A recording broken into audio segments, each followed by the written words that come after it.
আল্লাহ রাব্বুল আলামিন বলেন, তোমরা আমার কোরআন নিয়ে ষড়যন্ত্র করো, তোমরা আমার দ্বীন নিয়ে ষড়যন্ত্র করো, আমার নবীর ওয়ারিসদেরকে নিয়ে ষড়যন্ত্র করো, আমার নবীকে নিয়ে কটূক্তি করো, আমার কোরআনকে নিয়ে কটূক্তি করো, তোমাদের কটূক্তি তোমাদের কাছেই থাকবে। এমন শাস্তি আমি তোমাদেরকে দেব, শুধু বাংলাদেশে কেন, সারা পৃথিবীতেও জায়গা হবে না। আরো জোরে বলতে হবে মুসলমান, ঠিক কিনা? এই জন্য বলতে চাই, যেরকম 5 আগস্টের পূর্বে সারা বাংলাদেশের ছাত্র জনগণরা, ছাত্র জনতারা বৈষম্য বিরোধী ছাত্র আন্দোলনের প্রত্যেকটা সন্তান সন্ততিরা যেভাবে তাদের দায়িত্ব, তাদের নৈতিক অধিকার ফেরানোর জন্য মাঠে নেমেছিল, বাংলার জমিনের 18 কোটি মুসলমানদেরকে আবারও রাজপথে নামা রাখতে পারে আল্লাহর কোরআন সংসদে নিয়ে যাওয়ার জন্য কারা কারা রাজপথে নামতে রাজি আছে? 2 হাত তুলে আমার আল্লাহরে দেখা দে।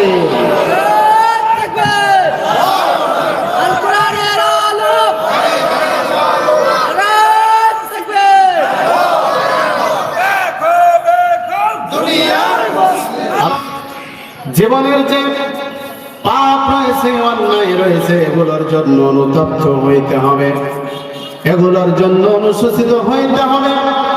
যদি কোনো পাপের সম্মুখীন হয়ে যায়, যদি কোনো গুনার সম্মুখীন হয়ে যায়, সঙ্গে সঙ্গে আল্লাহ রাব্বুল আলামিনের কাছে মাফ চেয়ে নিব, বলি ইনশাআল্লাহ।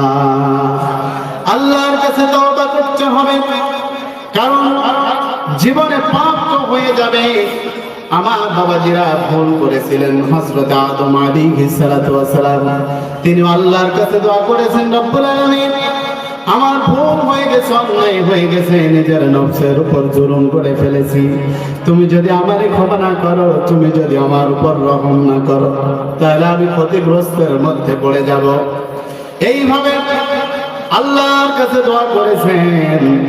আমার বাবাজিরা, কোন পাপ যদি হয়ে যায়, সঙ্গে সঙ্গে মাপ চেয়ে নেব, আর পাপের ধারের কাছেও যাওয়া যাবে না।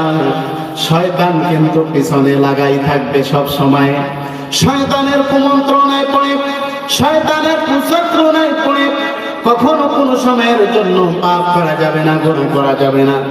আল্লাহ রাব্বুল আলামিন বলেন, ইন্নাল্লাযীনা তাকাউ ইযা মাসসাহুম তাইফুম মিনাশ শাইতানি তাযাক্কারু ফাইযা হুম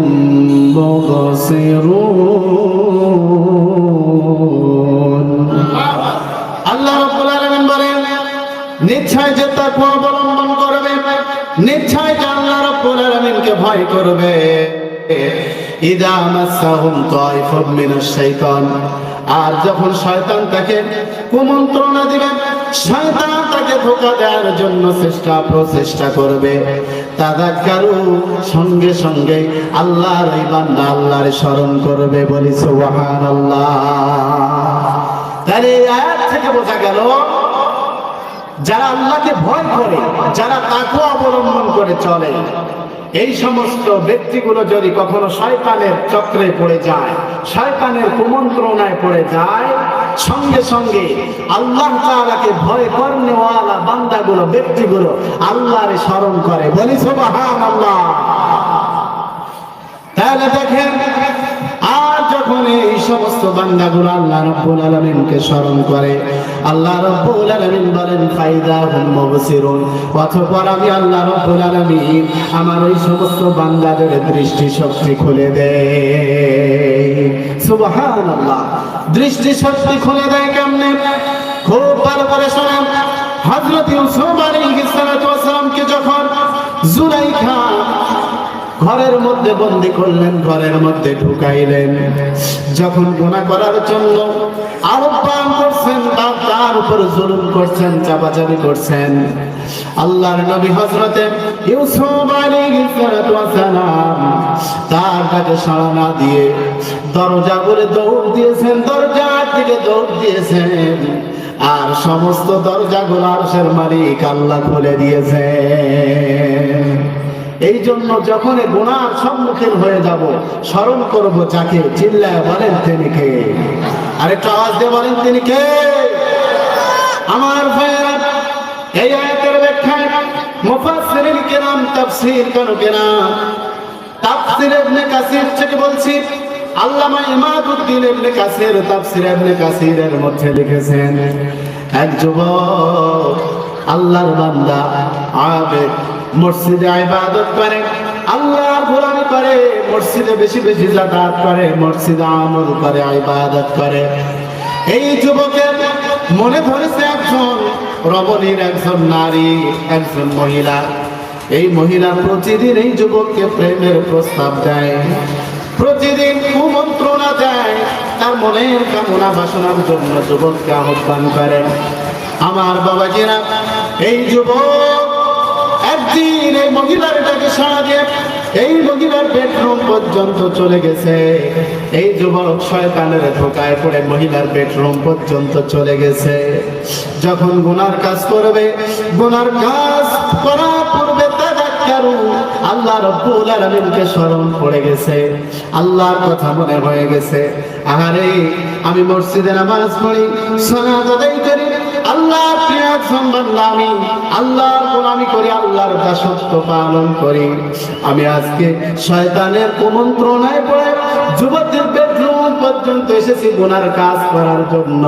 শয়তানের ধোঁকায় পড়ে যদি গুনার কাজ করে যাই, কিয়ামতের ময়দানে আল্লাহর সামনে দাঁড়ায় জবাব দিব কি? আল্লাহর সামনে দাঁড়ায় এর জবাব তো আমি দিতে পারবো না। যুবক এই চিন্তা করে গুনার কাজ করার পূর্বে সেখানে সেন্সলেস হয়ে পড়ে গেছে, সেখানে অজ্ঞান হয়ে পড়ে গেছে। একটু পরে যখন যুবকের হুঁশ ফিরে এসেছে, জ্ঞান ফিরে এসেছে, যুবকের আবার এই আয়াত কারিমা মনে পড়ে গেছে, তাযাক্কারু ফাইদা হুম মুবসিরুন, সঙ্গে সঙ্গে আয়াত কারিমা আবার মনে পড়ে গেছে। আল্লামা ইমাদউদ্দিন ইবনে কাসির তাফসীরের মধ্যে এই কথা সুন্দর করে লিখেছেন। তার মনে পড়ে যাওয়ার পরে একটু পরে আবার তিনি ইন্তেকাল করেছেন, দুনিয়ার জিন্দেগি থেকে চিরতরে বিদায় নিয়ে চলে গেছে। এই যুবকের বাবা চলে আসলো, খলিফাতুল মুসলিমিন হযরত ওমর রাদিয়াল্লাহু আনহু, তিনিও চলে আসলেন। আসার পরে নামাজ আদায় করলেন, জানাজার সালাত আদায় করলেন। আর যুবকের বাবাকে সুসংবাদ দিয়ে দিলেন, ওয়ালিমান খাফা মাকাম রাব্বিহি জান্নাতান। আল্লাহ রাব্বুল আলামিন বলেন যে আল্লাহর সামনে দাঁড়াবার সময়কে ভয় করে, আল্লাহ তাআলা তার জন্য দুইটা জান্নাত রেখে দিয়েছে। জোরে বলি সুবহানাল্লাহ।